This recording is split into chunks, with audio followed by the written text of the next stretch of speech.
Assalamualaikum warahmatullahi wabarakatuh. Gimana kabar anak-anak sekalian?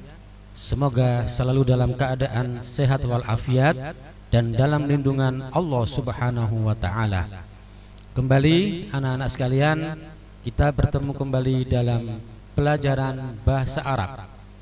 Dan hari ini kita akan belajar tentang fi'il madhi.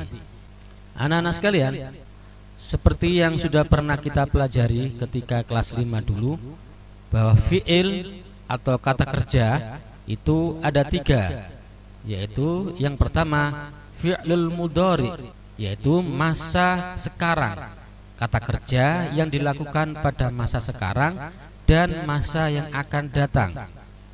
Kemudian yang kedua fi'lul madhi atau fi'il madhi, yaitu sebuah pekerjaan yang dilakukan pada masa lalu, jadi sudah dikerjakan atau telah dikerjakan.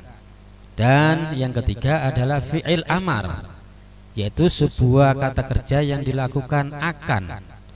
Ini biasanya disebut sebagai kata perintah, kata kerja perintah. Nah, anak-anak sekalian, sekarang kita akan belajar fi'il madhi. Apa fi'il madhi itu? Fi'il madhi adalah kata kerja yang dilakukan pada masa lalu atau pekerjaan yang sudah dilakukan. Satu contoh, saya sudah makan, berarti makannya sudah. 2, kemarin malam saya pergi ke Malang, berarti pergi kata kerja kapan dilakukan? Kemarin malam, berarti sudah dilakukan. Nah, sekarang ciri-ciri. Apa sih ciri-ciri? Ciri-ciri itu adalah sesuatu yang bisa kita jadikan sebagai pengenal dia. Contoh misalkan ditanya, apa ciri-cirinya gajah? Nah, berarti jawabannya adalah, oh, gajah itu binatang yang hidungnya panjang. Itu namanya ciri-ciri ya. Nah, dulu kita sudah pernah belajar fi'il mudhari, yaitu kata kerja yang dilakukan sekarang dan akan datang.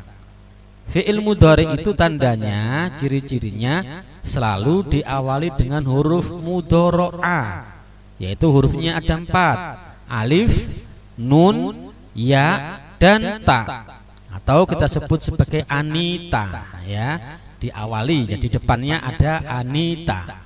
Nah, contoh ajlisu, depannya alif, najlisu, depannya nun, yajlisu, depannya ya, tajlisu, depannya ta. Apa artinya ajlisu? Ya, sedang duduk atau akan duduk. Kemudian anak-anak sekalian, di dalam fi'il mudhari itu mengandung dhamir. Dhamir itu kata ganti, kata ganti yang menunjukkan seseorang. Ajlisu, siapa yang duduk? Ana, berarti siapa yang duduk? Ana, saya. Kalau najlisu, siapa yang duduk? Nahnu, kami atau kita. Kalau yajlisu, siapa yang duduk? Huwa, yaitu dia laki-laki. Kalau tajlisu, siapa yang duduk? Yaitu anta, kamu laki-laki, atau hiya, dia perempuan. Nah, anak-anak sekalian, ana, nahnu, huwa, anta, atau hiya itu disebut sebagai dhamir, kata ganti orang. Nah, sekarang kita pada materi yang baru, yaitu ciri-ciri dari fi'il madhi. Apa ciri-cirinya? Ada yang tahu anak-anak? Ya, di antaranya ciri-cirinya fi'il madhi itu adalah huruf terakhirnya selalu berharokat fathah. Ya, selalu berharokat fathah. Contoh, zahaba, lihat baknya, huruf terakhir harokatnya apa? Fathah. Sa'ada, kataba, nah huruf terakhirnya berharokat fathah semua. Kita bisa lihat anak-anak di buku kalian pada halaman 11. Nah, itu lihat perbedaan antara fi'il madhi dan fi'il mudhari. Kalau fi'il mudhari depannya selalu diawali anita, alif, nun, ya, ta. Yadhabu, yakhruju, yaqra'u, itu fi'il mudhari. Kalau fi'il madhi sebelahnya huruf akhirnya selalu berharokat fathah. Zahaba, kharaja, qara'a, sa'ada. Nah, itu adalah fi'il madhi. Sekarang kita belajar domir. Kata ganti tadi ya, kata ganti orang. Domir contohnya adalah huwa, ana, anta, anti. Nah, kalau fi'il mudhari, kalau huwa dia laki-laki bagaimana? Maka yajlisu dia laki-laki duduk. Nah, kalau fi'il mudhari'nya ada ya-nya di depannya. Kalau fi'il madhi maka tetap jalasa. Jalasa berarti duduk. Siapa yang duduk? Huwa, dia laki-laki duduk. Nah, sekarang ana. Kalau ana fi'il mudhari depannya berubah menjadi a. Ya-nya tadi diganti menjadi a, menjadi ajlisu, saya duduk. Nah, kalau fi'il madhinya asalnya jalasa, ya lihat atasnya jalasa berubah menjadi jalastu, ada tambahan tu. Artinya apa? Saya duduk. Ya, fi'il madhi saya sudah duduk. Ada tambahan tu. Kalau anta, kamu laki-laki. Nah, fi'il mudhari'nya tajlisu, depannya pakai ta. Ya, berarti kamu laki-laki sedang duduk. Nah, kalau fi'il madhinya ditambahi ta belakangnya menjadi jalasta, kamu laki-laki sudah duduk. Nah, sekarang anti, kamu perempuan. Kamu perempuan, depannya dikasih ta dan belakangnya tambah ya nun menjadi tajlisina, kamu perempuan sedang duduk. Kalau fi'il madhinya bagaimana? Nah, tambahi ti di belakangnya menjadi jalasti. Tadi domir itu apa saja? Ada huwa, ana, anta, anti, dan hiya. Itu diantaranya ya. Nah, domir pada fi'il madhi itu berupa, perhatikan, tu, ta, ti, dan ta yang dibaca sukun. Jadi kalau ana domirnya tu, anta domirnya ta, kalau anti domirnya ti, hiya domirnya tak sukun. Artinya kalau kalian pakai ana berarti nanti pakai tu. Nanti kita lihat contohnya. Nah, kita lihat ana itu tu. Kalau jalasa, kalau pakai tu, pakai ana, maka tunya taruh belakang. Jalasa ditambah tu menjadi jalas tu. Ya, perhatikan huruf akhirnya yaitu sinnya harus disukun. Kalau anta, maka domirnya ta.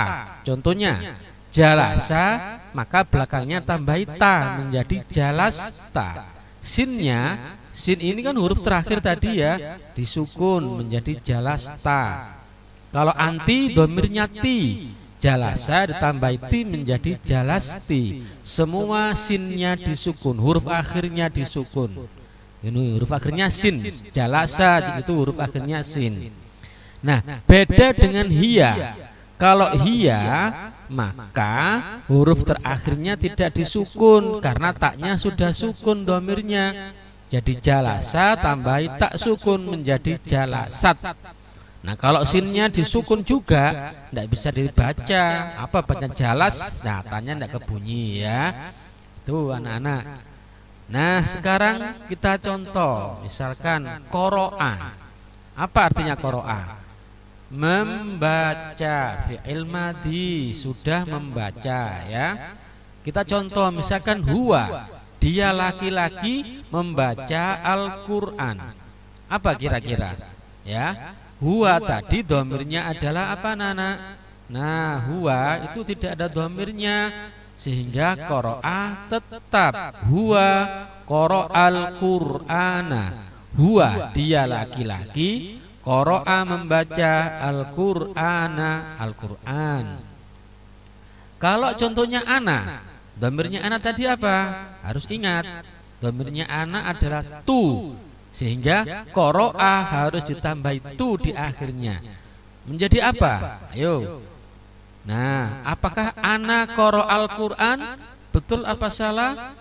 Nah, ternyata salah. Yang betul adalah ana qara'tul Qur'ana. Ana saya qara'tu membaca Al-Qur'ana Al-Qur'ana. Ini yang betul. Yang salah tadi yang atas, ana qara'al Qur'ana. Tetapi anak-anak, ananya juga bisa dihilangkan sebenarnya. Langsung saja qara'tul Qur'ana, saya membaca Al-Qur'an. Jadi ana bisa dihilangkan. Karena apa? Karena sudah ada qara'tu. Nah, tu itu adalah menggantikan ana. Nah, contoh berikutnya tadi nomor 1 huwa, nomor 2 ana. Nomor 3 sekarang misalkan anti, kamu perempuan. Bagaimana anti? Anti tadi domirnya apa? Ti, gampang kan? Huruf terakhirnya qoro'ah ditambah ti menjadi apa? Anti qara'til Qur'ana. Sama dengan ana, sama dengan anta, anti bisa dihilangkan. Langsung qara'til Qur'ana itu ya. Sekarang nomor 4, hiya. Hiya, dia perempuan, domirnya apa? Hiya. Nah, hiya adalah domirnya tak sukun, sehingga menjadi apa? Hiya qara'at Al-Qur'ana. Hiya qara'at Al-Qur'ana. Perhatikan anak-anak, qara'at Al-Qur'ana.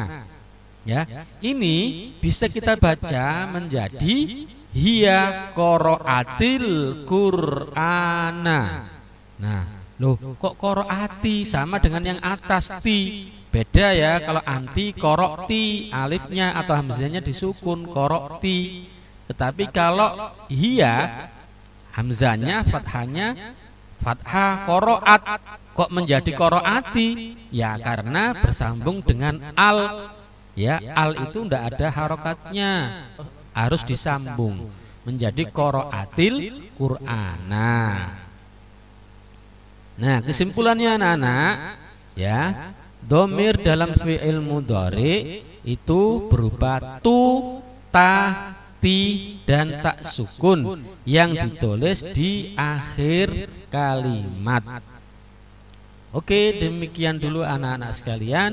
Mudah-mudahan bermanfaat dan barokah.